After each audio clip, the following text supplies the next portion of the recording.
HarperWave and HarperAudio present The Genius Life. Heal your mind, strengthen your body, and become extraordinary by Max Lugavere. This is the author. A note before we begin. Don't forget to download the accompanying enhancement PDF from your audiobook provider or go directly to www.harpercollins.com/audio/geniuslife. It contains useful information, charts, a shopping list, resources, and more. It'll be referred to throughout as the enhancement. Dedicated to my mom, Kathy. I love and miss you. Preface. On the surface, my mother seemed to have checked all the boxes for a long life and great health. She wasn't overweight, didn't drink, and never smoked. She consumed lots of fruits and vegetables and always loaded up on low-fat and salt-free heart-healthy grain products. So it was a shock to my family when, in 2010, at the age of 58, her brain began to fail her.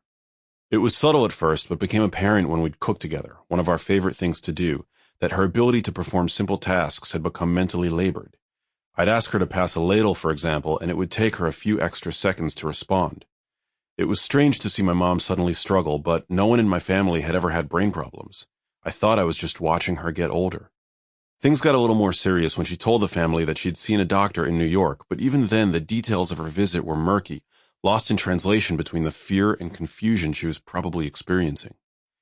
In August of 2011, we decided to book a trip to the Cleveland Clinic in Ohio and that I would accompany her.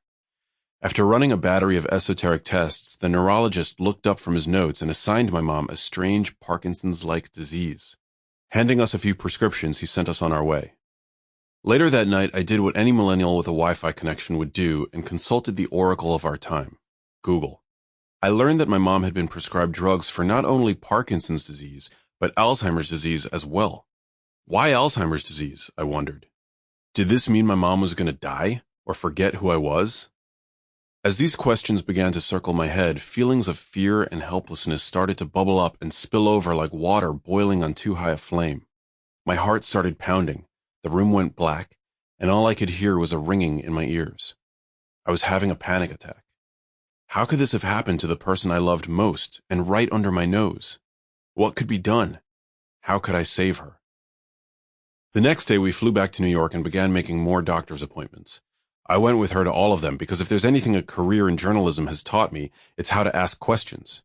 Desperate for answers, what we'd get was often little more than diagnose and adios. Many times a doctor would add on a new drug to my mother's regimen or increase the dose of one she was already on.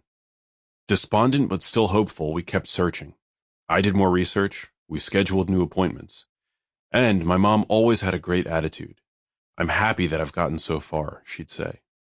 In the years that followed, my mother's symptoms grew worse, especially where thinking was concerned. Alzheimer's disease makes a person's memories ephemeral, like chalk on a sidewalk. In my mom's case, it was more like a slow and crippling strangulation of her brain power. She lost the ability to communicate with any depth or richness, and many times she'd lose her train of thought soon after starting to speak. Her eyesight suffered. I'd catch her reaching for objects that weren't there, or missing what she intended to pick up. Reading was one of her favorite hobbies. My mom loved to collect books, but she was no longer able to do it. She struggled with basic everyday habits of self-care, forgetting how to use the toilet, feed and wash herself, and pick up the phone. Even opening doors became a challenge. And of course, she could no longer leave the house alone. Then there were the movement problems. My mom gradually became less and less mobile, suffering from weakness, stiffness, and instability. She came to rely on me, her health aides, or my brothers to sit down, stand up, and everything in between. I was tasked with filling her pillbox, which at one point had nearly a dozen different pharmaceuticals in it.